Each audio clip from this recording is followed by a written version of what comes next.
Hello, everyone, and welcome to week 5 of our course. Behind us now are the supply and demand models, as well as the extensions of supply and demand, our current events article, which we did earlier this week, as well as the Unit 2 exam.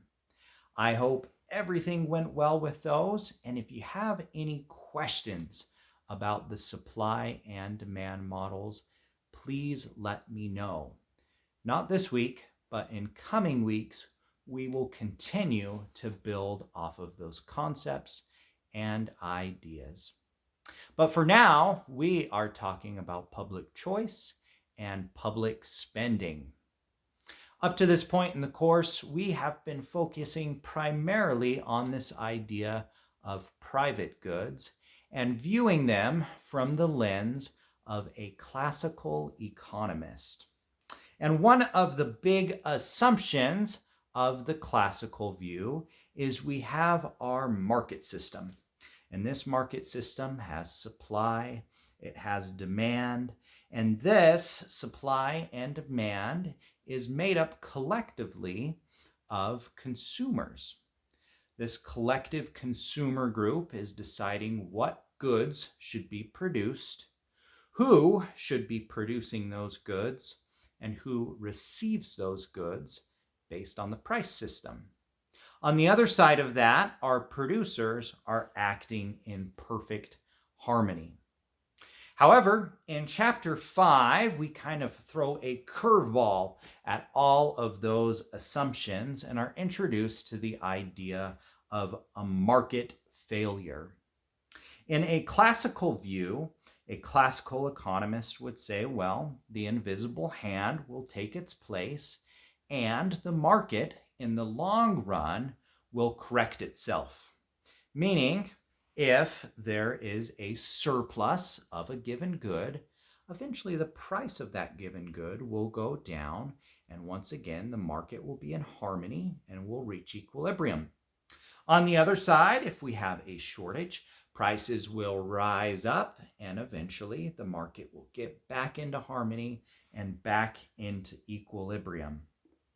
John Maynard Keynes in 1936 came around and said, holy cow, these short-term shocks that our economy has can have long-run consequences. And as such, we shouldn't rely completely on the market system to be making these decisions. We should have some government interventions to make sure that there's no long-run consequences to these short-term shocks in the economy. He famously said, in the long run, we could all be dead. So, what is an example of one of these short-term shocks? Well, we're living through one right now through the COVID-19 pandemic.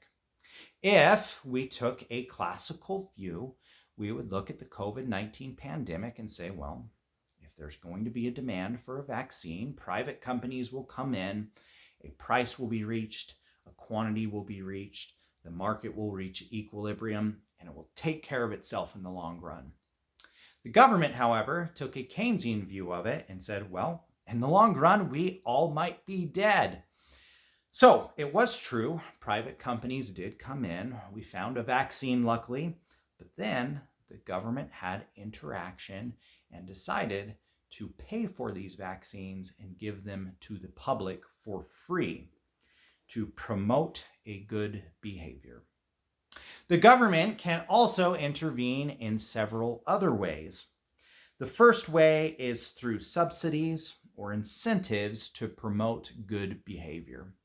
You can kind of think of a subsidy as a negative tax for a good behavior, like bringing in business to a certain area or not polluting as much as competition. On the flip side of it, they can also disincentivize bad behavior. This can be done through things like an effluent tax, where you tax companies that pollute more than their competition. Government can also intervene to promote competition within our economy. They do this primarily through antitrust laws. We're not going to get too much into market models in this course. However, in the future, if you take a microeconomics course, you'll get into oligopoly, monopoly, perfect competition, and all of the different assumptions and behaviors of those models. But suffice it to say, for this course, the idea of antitrust laws is they don't want one company taking up too much of an industry or sector. So they have laws to break up that company and encourage competition within our economy. And finally, the text is going to go over the idea of government-sponsored goods, where the government takes a certain industry or sector and provides that service. An example of that within our economy are the streets and the roads and the public transportation that we have here in Utah. In addition to that, it's going to go through the idea of transfer payments, which essentially is this idea of income redistribution, where we take income from one given group within our economy and redistribute it to other groups or programs within the economy. Those are going to be our basic concepts in Chapter 5, Public Goods and Public Spending.